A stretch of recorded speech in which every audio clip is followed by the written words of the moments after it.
श्री संत ज्ञानेश्वर महाराज पालखी सोहळा दिनांक 8 जुलै 2026 रोजीपासून सुरू होत आहे, तर श्री संत तुकाराम महाराज पालखी सोहळा दिनांक 7 जुलै 2026 पासून सुरू होत आहे।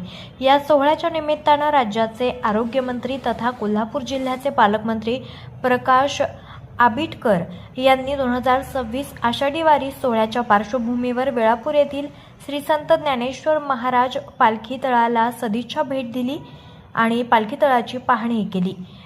या पाहणी दरम्यान संबंधित अधिकारी आणि प्रशासनाला आवश्यक त्या सूचना करण्यात आल्या।